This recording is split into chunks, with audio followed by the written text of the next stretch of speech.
Hi, church. Welcome to our Heart for the House conversation with Biju Thampi, who is a phenomenal leader and leads Vision Rescue in India. And we've had the privilege of knowing for many years. And I've had the great honor of being in India and in Mumbai to see some of what you have done and to see some of the effect that that is having in communities and on kids. And so, thanks for being here with us. Thanks for sharing with us today. Thank you, Krishan, and so good to be here today. And I think everybody needs to know that you've not only been to India, Mumbai, you've also driven in Mumbai. That's a whole different story. I think that made driving in New York a lot less daunting That's because right. I figure if you can drive in Mumbai, if you can make it there, you can make it anywhere. In America, drive on the right, Australia on the left. In Mumbai, whatever is left. Yeah. You drive wherever there's room to squeeze in. Yeah. That's right. I think you're really the brave one though, because if I recall, it was your car that I was That's driving, right. so I felt like you were taking the bigger risk. Biju, it is such a privilege to have you here, and the last couple of years have been enormous in terms of everything that's been going on for you and for the people that you've been sowing into and looking after for many years. I wonder if you could give us a little bit of background for people that maybe don't know Vision Rescue or the work that you're involved in. How would you describe what takes place in India? Thank you, Krishan. So, Vision Rescue, we exist to free children from exploitation. So the whole thing started in, there's several incidents, but one of the main incidents was when I was in Mumbai for some other work. I was sitting in a rickshaw, and very populated city, most populated city in India, about 23 million people plus. So I was sitting in this traffic signal in a three-wheeler taxi, and a whole bunch of children came asking for food or money. And this one child, she looked around 6 years old, extremely impoverished, malnourished child, and she looked very hopeless and afraid. That's what really I can remember. I couldn't speak the language in Mumbai. I'm from Kerala, down south. So I wanted to help her do something, and I took all the money in my front pocket. I gave it to her. And when the rickshaw got moving, I looked back and I saw an older girl coming and snatching this money from this child. Just push her away. So she was back to square one. So that really made me angry, frustrated. I went back to my room and I asked God, if you are good, if you are God, if you are love, I know you are, but why do you allow this to happen? I didn't hear any answer, but I felt God was asking me, why do you allow this to happen? So that was like, what do you do with something like that? I thought about it. It's true. Like, this happens because I let it happen. It's my country. It's my nation, my people. There's something that I can do about it. I'm not doing anything about it. If I'm not part of the answer, I'm probably part of the problem. you know. So I wasn't expecting that, but that was the trigger, the main trigger for Vision Rescue. I pushed it away for years. Then I got married to children. Then me and Seku went to Mumbai. God began to speak to us very clearly. So 2004, we started with 6 children. Then it went to 30 children, 40 children. That's when Pastor Gary Clark from Hillsong London came through and saw what we were doing. He asked me to come to London and share the vision at Hillsong Church there, which we did. And we never looked back. Church began to stand with us. And so it started from there. It started as a feeding program. But then we understood that we could feed the children, but if we don't give them education, we are not really setting them free. It's important to understand how poverty works. Poverty is like, it's like if I want to move forward, but I'm tied down with ropes.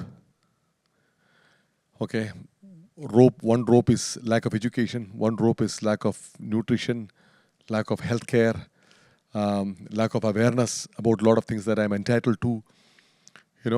lack of toilet sanitation, lack of electricity. All these are ropes tying people back. And you're coming and you're feeding me. That's great for the time, but that's not going to really help me. Ultimately, if you really want to help me, you need to get behind me and cut these ropes. That is when you really free me. Because as long as I'm tied to that place, I'm vulnerable to exploitation. So that's what we do with Vision Rescue. We bring education to children. By engaging and sustaining children in education, we free them from exploitation. So that's a nutshell of how we started and what we do. Yeah. It's phenomenal. What could you tell us a bit of what that program has looked like, maybe pre-pandemic, what the main thrust of that was? Yeah. So we started on the roadside, on the sidewalk, because these children had never been to school. So they were not confident that they could get educated, or they were not interested in education because, when they go to school, they're bullied or they're picked on because their clothes are dirty, all those things. So, so what we did was we began to give them a pencil to hold and just write something, or a crayon to hold and color. These children, I realized, had held a crayon or a pencil for the first time in their life. They were like, wow. And when they colored something, they were like, did I do that? Like, with my hands, I put color on that painting, on that thing. It just amazed me. And how a little bit can make a big difference. So we began to generate interest and develop confidence in them for education. So then we got a bus. When church began to stand with us, we began to get more buses, multiple buses. We began to teach them, in the bus, we built tray tables behind the seats, teach them for 45 minutes, then feed them one nutritious meal. And the bus would move on to next location. So like that, we were moving. But end of 2013, God began to speak to me, think outside the bus. Initially, I didn't know what that meant, but it really changed our model. And now what we do is we are moved from the bus model. We go into these slum communities. So where we work it's non-notified slums or illegal slums. Right. These slums, the government won't put a school, because the moment they put a school, it's equivalent to saying we are legalizing it. Right. Or a hospital. But people end up living there for decades. All sorts of ways to do that. And but these children, young children, don't go to school. So if a child doesn't start going to school at least by the age of 6 or 7, there is a very high probability, especially in such communities, that they will not complete their education. So what we do is we go rent rooms in these slum communities, and our target group are 3 to 6. Because until the age of 6, a child is learning to read. From the age of 6, a child is reading to learn.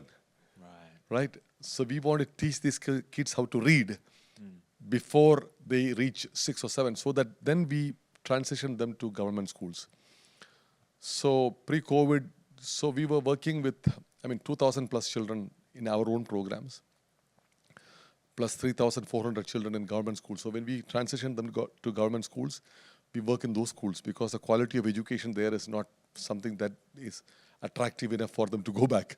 Right. So we run the sports program in government schools. We incentivize. We have multiple incentivizing programs in government schools, which the children can participate only if they are regular. We help their teachers. So, and also all these children and their families are part of our case management. So we are constantly following up on them, their nutrition level, their body mass index, and their education, their safeties, their domestic violence in their home, substance abuse in their home, because all these things can affect their education. So we are constantly creating solutions to these problems. At the same time, we bring employable skill training for their mothers. So pre-pandemic, we were working with, including children and their families, about 10,200 plus people regularly. Wow. Then the pandemic hit. Yeah. Yeah. Well, it's phenomenal what you were doing beforehand, and seeing some of that firsthand, and seeing the joy on these kids' faces. in the middle of what seems like unimaginable circumstances, to see the joy and the beauty of these young people that you have been serving was just such an absolute honor and a treat. So full of potential, so full of life, and the pandemic has, I think for many of us, we've felt it keenly. But could you tell us a little bit about what that's been like in some of the communities you've been working in? Absolutely. For us, I mean, COVID was bad enough, but more than COVID, more than the pandemic, it was the starvation of people that followed the lockdown. Because hundreds of millions of people, all the people, I mean, majority, I would say 98% of the families of the children that we work with, they are all daily wage earners. That means if they don't work today, they don't eat tomorrow. So when the lockdown was announced, all of a sudden these people's income came to a hard stop. So some of them had food which lasted for a few days, some of them didn't have anything. So some of them, people began to share in the slums. But after some time, few days, everybody's resources just ran down. People began to go into starvation. So our team could not go into the communities because there was no transportation. We couldn't get out. We could not literally, we had to run a vehicle on the road. We had to get a permission from the police, a license for that. So, but we had people in the slum communities who had already signed up to volunteer with us. They were already part of our team, volunteers in the slum who lived there. So through them, we would get information. So I was shaken in the beginning, people who were funding us, several people called us and said, our business is affected. We are not able to fund you anymore. Or, churches, several churches, the giving went down, so the giving is going to be down, which is natural. Everybody was struggling. And then, well-meaning advisors, people began to call me and tell me, Biju, you have to cut down operations, lay off staff. I didn't know what to do. I went to the Lord and said, Lord, what do you want me to do? What should I do? I'm confused. I don't know what to do. And I felt the Lord really tell me, I called you.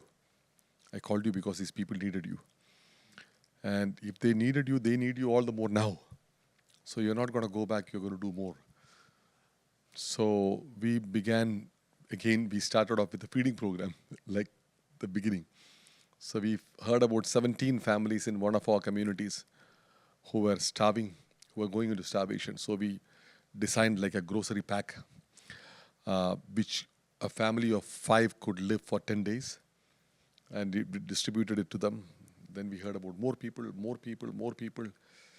Within the first few months, we were feeding 18,000 families. 18,000 families, then we began to hear about hospitals, people dying without oxygen concentrators. God opened the door for us to buy oxygen concentrators for these hospitals. Many hospitals didn't have protective gears, doctors and nurses affected. Police stations, So we stepped in, and it's been a miracle after miracles. We've been able to now deliver more than 2 million meals worth of grocery or packed meals together. More than 2.1 million meals. Wow. During this time. We've been able to, long story, put all our children back into online education. And how do kids do online education living in slums? Yeah. So for us, first, always the question is, God is asking, what do you have in your hand? So we thought we'll find out how many of our children had at least one smartphone in their home. So we did a survey, and we found out 400 kids had at least one smartphone in their home. So all our teachers began to learn to be actors, began to teach the lessons in front of the camera and send the kids the lessons for those days, for that day, with the homework activity that they had to do. And we sent it to those homes, which began to work very well. And they were recording and they were sending it back, the responses. Then we thought, okay, what about the other kids? So then we identified young people from these slums, from the slum communities who had passed high school, who were also struggling, but who had a smartphone. So we identified them, and we gave them a small stipend, and we said, each of you go to 8 to 10 homes per day, and we will send the lessons to you. You go and show these children and send the response back. So that's how we started off. Then God began to open the door, for us to buy tablets. People began to get behind us, and on top of that, now we have bought 1,250 like little tablet devices and given to children. So That's amazing. it's happening. You were telling me earlier about a youth ministry in Yep. the UK Yeah. that helped be part of that solution. Yep. Could you tell us a bit about some of that? Absolutely. So we were in this place. So we identified the people with the thing, smartphones. We were the education interns were going to the houses, but a lot more kids need to get back to education, because if they are not in school, they are on the streets. So I said, God, what do we do now? We have done whatever we could. We need tablets now. So I got a message on Instagram from a youth pastor in the UK. And we didn't even have each other's contact. So he said, I heard about your ministry, what you're doing. We are having a youth retreat. And we would like to raise an offering from these young people. They're 15 to 20-year-old young people who are coming. And and give it to you. I said, awesome. He said, what do you need? I said, we need devices, tablets. I didn't have to think twice. And I said, each one cost 70 pounds. That's about almost $100. So he said, cool, let me throw it out to them. I don't know what will come out. These are all young people. So I said, great, whatever comes is awesome. So he announced this in church that we are going to do this in our youth camp, youth retreat. And one businessman from their church, he came up and said, whatever the young people raise, I will match it. Okay, brilliant. So he told me, this is what's happening. Please pray. We were praying. So they were, I don't know what to expect. I was expecting maybe the children will raise for about maybe 30 tablets. This man will match, and we'll have about 50, 60 tablets, which was awesome because all young kids, right? So these young people, they raised 3,300 pounds. Okay, when this business person, he saw the enthusiasm of the young children, he came and said, I'm not going to match it, I'm going to make it 10 times. Whatever they raised. So he gave 33,000 pounds, and these young people raised 3,300. Together we had 36,300 pounds, with which we were able to buy more than 500 tablets. Wow. It's amazing how God works, right? Yeah. Incredible. I love that. And I love the faith of young people and how their enthusiasm stirred up even more people and started something that was Exactly. that was beautiful. Yeah. You see a lot of poverty in India, and one of the things that I remember being there is how confronted with it you are on a scale that I don't think I've witnessed anywhere in the world. When you're living in that space, how do you witness that constantly and still keep a soft heart towards the needs of people? Yeah. I believe it's a very important thing that we stay affected. See, our natural tendency is to get calloused. Because if I don't build a wall around me, if I get affected all the time, it'll mess with my life. It will mess with my money, it will mess with my schedule, my time, everything. So, people are living on the streets, people drive past, you can see it but not see it. But that's a dangerous place to be as a Christian, as a child of God. Because I really believe that, we need to stay affected. If you look at the life of Jesus, every time he saw the people, he was moved with compassion. He never calloused. And God spoke to me a few years ago, if you are not affected, you can't be effective. These words. And I tell that to our team all the time. I tell our team all the time, if you ever feel like you lost that tenderness, just stop what you're doing. Go back to Jesus. Ask him to make you tender again. So that it's uncomfortable to live like that. To be very honest, it's a very uncomfortable way of living. But because every day you live messed up, but But God didn't call us for comfort. He called us for purpose and meaning, isn't it? So I believe, as uncomfortable as it is, it's very meaningful when you live that way. Yeah. In the midst of all that is so challenging and must be challenging, leading in the midst of that, what gives you joy and hope for the future? Number one, God is not surprised by any of these. And the other thing is, we are the answer. We are part of the answer. We are the body of Christ. That means we are the hands and feet of Jesus. Because we are here, there is hope. Because we are in our city, wherever we are, because we are here, things can change. I have seen that happen over the years, and it's so simple. It's not complicated. When we just obey God and do these simple things, which it's not easy, it's uncomfortable, but it's simple, not complicated. When we do this, change is happening. Change can happen.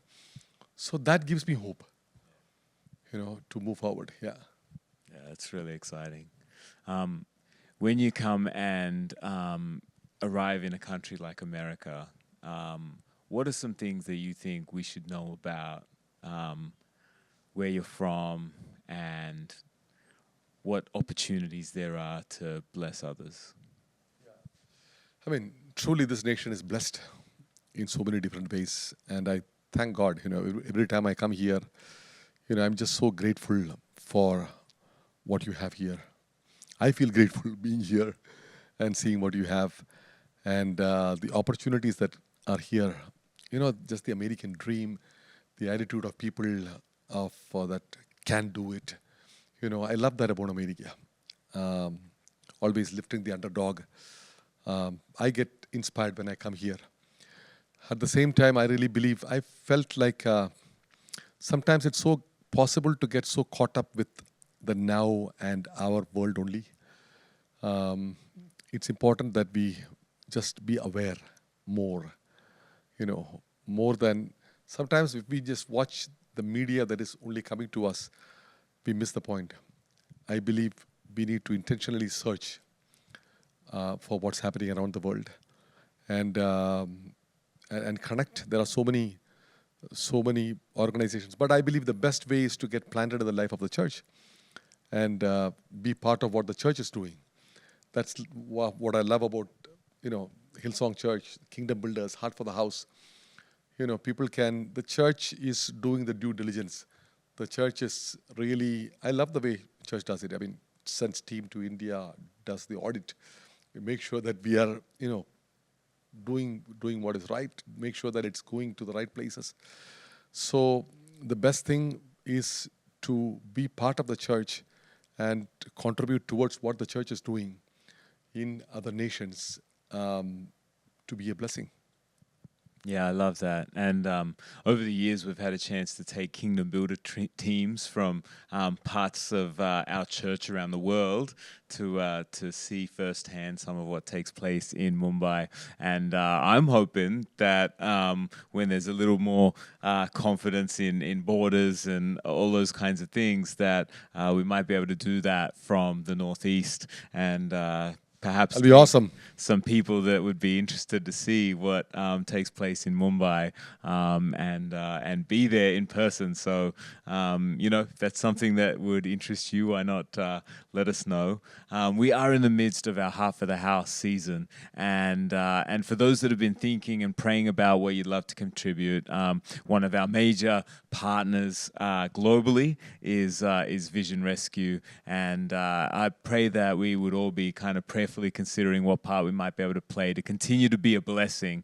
And I love what you were saying. It's easier for us to just think about where we're at, where our church here is at, what we need to move forward. But an important part of our discipleship is to continue to have a perspective that is compassionate towards others and is able to hear and receive these kinds of perspectives and to have our heart moved by it. And so I hope that's the case in our lives. And if you're wanting to be a part of this moment, you can text the word H H4TH to be a part of our Heart for the House offering, and you'll have a link come back with all the different ways that you're able to contribute and be a part of this moment. And you mentioned Kingdom Builders and some of those opportunities, and if that's an area that you'd love to serve in, then why not text the word serve to 84,000. Kingdom Builders they're really a group of everyday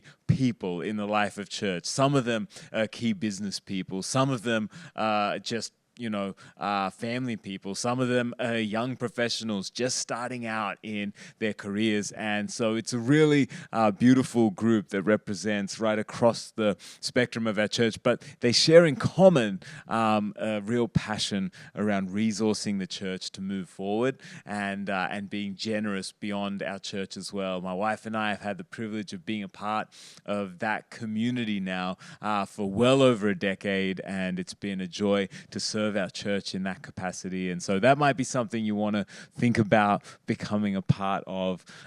Bijou, we've absolutely loved having you here with us. We are so looking forward to the next time. Thank you for all that you do to speak into us and challenge us as well as inspire us towards all that's possible. Is there anything else you'd want to say to our church community here?